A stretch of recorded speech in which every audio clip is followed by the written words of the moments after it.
जो लड़कियों के साथ क्राइम हो रहा है या जो भी उनको परेशान करते हैं, जो मेरे साथ हुआ ना, इन शॉर्ट वो किसी और के साथ ना हो। लड़कियों से ये कहूँगी कि किसी से डरने की ज़रूरत नहीं है और डट के सामना करो सबका। शादी लगभग ख़त्म हो चुकी थी, मेहमान भी अपने घर जा चुके थे और दुल्हन की भी विदाई हो चुकी थी। पर जैसे ही दुल्हन अपने ससुराल की चौखट पर पहुंचती कि पीछे से एक गाड़ी आई और दुल्हे की गाड़ी को ओवरटेक किया और दुल्हन के ऊपर लगातार 6 गोलियां मारी। और वो जो दुल्हन थी वो मेरे साथ जो बैठी हैं तनिष्का थी, और इनसे जानते हैं कि उस दिन क्या हुआ था। तनिष्का, उस दिन क्या हुआ था? उस दिन हम शादी करके जा रहे थे, तो हम लगभग उनके गांव पहुंच गए थे, उनके घर के पास। तो हमारी गाड़ी जो उनके गांव में भाली शिव मंदिर के सामने एकदम से ओवरटेक करके रुकवा दी और फिर उन्होंने फायरिंग स्टार्ट कर दी। फायरिंग स्टार्ट करने के बाद सबको गाड़ी से बाहर निकाल दिया और बाहर निकालने के बाद वो जो था लड़का वो मेरे पास आके बैठ गया। मेरे पास आके बैठने के बाद उसने मेरे से बोला कि तो मेरे साथ चल, और जैसे कि जो भी मतलब बकवास बातें थी। तो फिर मैंने उसको कुछ भी नहीं बोला, कुछ भी। तो फिर उसने मेरे को खींचने की कोशिश की, गाड़ी से बाहर निकालने की। तो मैं सीट पकड़ के ज़ोर से वहीं बैठी रही। मैंने किसी को भी कुछ नहीं बोला, बस ज़ोर से मतलब जितना भी मुझसे हो रहा था मैंने सीट को पकड़े रखा। फिर उससे मैंने खींची, उसने बहुत ट्राई किया। फिर उसने ना गन तो थी उसके पास, वो मेरे को गन भी दिखा रहा था, पर फिर भी मैंने कुछ भी नहीं बोला। फिर उसने फायरिंग स्टार्ट कर दी मेरे पे। उसने तीन चार मतलब मेरे को गोली मारी। और फिर जो उसकी पिस्तौल, फिर भी मतलब मैं होश में थी, होश में। तो फिर उसकी जो पिस्तौल थी वो अटक गई, वो चली नहीं उससे। फिर बाद में जो उसके साथ एक लड़का और खड़ा था, फिर उसने फायरिंग की।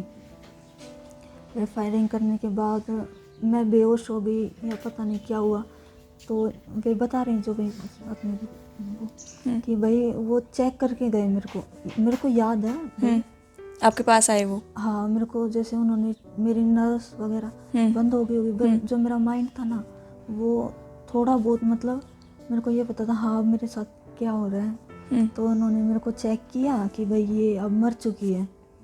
तो फिर वो वहाँ से चले गए और उन्होंने पहले तो जो वो थी ना गाड़ी की चाबी, उससे ड्राइवर से गाड़ी की चाबी स्टार्टिंग में ले ली। और जो ड्राइवर था ना उसकी चैन और अंगूठी वो भी चुरा ली, मतलब उसे छीन ली। कितने लोग थे? 3 लोग थे।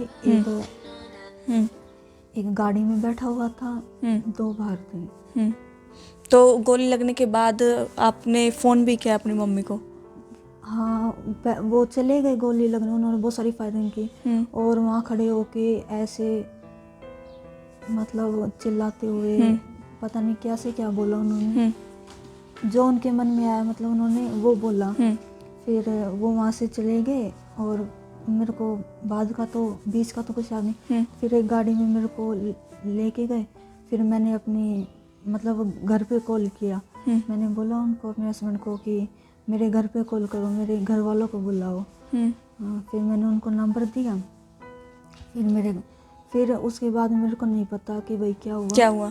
फिर मैं हॉस्पिटल में चली गई और उसके बाद नहीं पता 7-8 दिन क्या हुआ। उस लड़के को आप पहले से जानते थे? हाँ, 1-1.5 साल से वो मेरे को परेशान करता था पहले भी। तो आपने स्कूल वगैरह जाती थी, ट्यूशन वगैरह। तो पहले घर पे बताया कभी? हाँ, घर पे बताया था। तो वो मुझसे पहचान छुपा के बातें कर रहा था कि मैं इसका हूँ। तो मैं घर वालों को बताती तो घर वाले किसके पास जाएं, क्यों, उसका सही एड्रेस था नहीं हमारे पास। तो ऐसे ही कर करके साल बीतता गया और मैं बताती घर पे तो घर वाले क्या करते, भाई किसके पास जाएं, किसको क्या बोले। तो कई दिनों बाद वही पता भी चल गया कि ये लड़का है।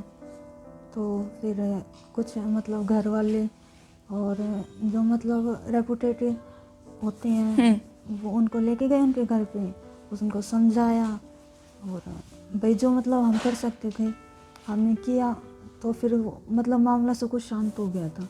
ठीक है। सब कुछ तो आपने कहाँ तक पढ़ाई की है? मैंने अब 12th ही की है और अब BA में एडमिशन लूँगी। तो अभी आगे क्या क्या प्लानिंग है आगे की? आगे BA करके BA भी करती रहूँगी और जो DSP है पुलिस की तैयारी करती रहूँगी साथ में 3 साल में, और मेरी ग्रेजुएशन भी कंप्लीट हो जाएगी और फिर अपने एग्ज़ाम वगैरह देती रहूँगी। अभी भी आपके शरीर में 5 गोलियां हैं। वो तो अंदर है, तो पढ़ाई तो माइंड से करनी है, तो वो प्रॉब्लम नहीं देगी मेरे को, मैं स्टडी आराम से कर लूँगी। अच्छा, अभी आप पूरा दिन बिस्तर पे रहती हैं तो क्या करती हैं? पढ़ाई करती हैं पूरा दिन? हाँ, ये मेरे बुक्स वगैरह रखी रहती है, पढ़ाई कर लेती हूँ, लेट जाती हूँ, फ़ोन वगैरह चला लेती हूँ मोटिवेशन के लिए, क्योंकि कई बार बहुत ज़्यादा पेन होता है, तो मन बहलाने के लिए भाई कुछ स्ट्रॉन्ग, और मेरे फैमिली वाले मेरे को बहुत ज़्यादा सपोर्ट करते हैं।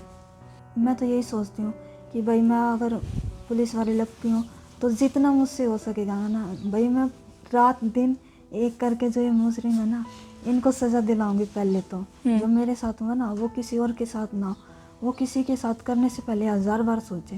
क्यों मैंने ये देखा इस कंडीशन में कि ना उनको पुलिस का तो बिल्कुल भी डर नहीं है, ये सोचते हैं पुलिस वगैरह तो कुछ होती नहीं, हम पैसा दे के पुलिस को ख़रीद लेंगे। तो मैं ये करना चाहती हूँ कि कोई ऐसा ना सोचे कि भाई पैसे दिए और हम जेल से निकल जाएंगे, ये हो जाएगा, क्यों आदमी से बड़ा पैसा हो रहा है। तो मैं ये नहीं चाहती, और मैं कुछ ऐसा करूँ जिससे ये करप्शन वगैरह ख़त्म हो जाए।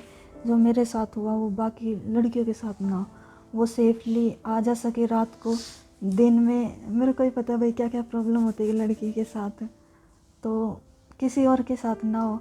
तो भाई मैं यही इसलिए पुलिस का वो करना चाहती हूँ। अच्छा, आप पुलिस में DSP बनना चाहते हैं? DSP अच्छी एक रेपुटेड पोस्ट पे लग के, और जो ये चल रहा है ना इसको ख़त्म करना चाहते हैं? बिल्कुल ख़त्म हो जाए। अच्छा, तो DSP बनना चाहती तो आपने किनको देखा है अभी? किरण बेदी को देखा है मैंने, उनकी तरह काम करना चाहती हूँ। जैसे कि मैंने उनकी देखी बायोलॉजी, उन्होंने तिहाड़ जेल में जाके कैसे कैसे मतलब जो वे क्रिमिनल होते हैं उनको कैसे ठीक किया, जो ये धूम्रपान करते हैं इनको भी ख़त्म कराया, और ट्रैफिक पुलिस, उन्होंने बहुत सारे ऐसे अच्छे अच्छे काम किए। तो मैं चाहती हूँ मैं उनके जैसे आइडल बनूँ उनको अपना, और उनके जैसे काम करूँ।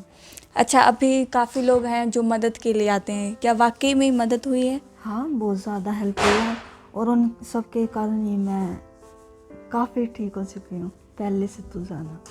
हाँ, आशा हुड्डा मैम है, उन्होंने ही मेरा जो गुरुग्राम है वहाँ का जो एक्सपेंस था वो सब कुछ उन्होंने उठाया है, और काफ़ी लोगों ने हेल्प की है, ये नहीं कि भाई किसी ने हेल्प नहीं की, काफ़ी लोगों ने हेल्प की। जो अच्छे इंसान होते हैं वो तो हेल्प करते हैं, और जो बुरे होते हैं वो ऐसे काम करते हैं। तो हमारे साथ तनिष्का थी जिन्होंने बात की और उस दिन क्या हुआ था वो पूरी घटना बताई, और अभी DSP बनना चाहते हैं ताकि जो लड़कियां ऐसे शिकार हो जाती हैं इन चीज़ों का वो आगे कभी ना हो और लड़कियां सेफ रहें। और भी ऐसी ही जानकारी वाली वीडियोस को देखने के लिए जुड़ रहे हैं हमारे साथ, देखते रहें रोहतक मिरर। शुक्रिया।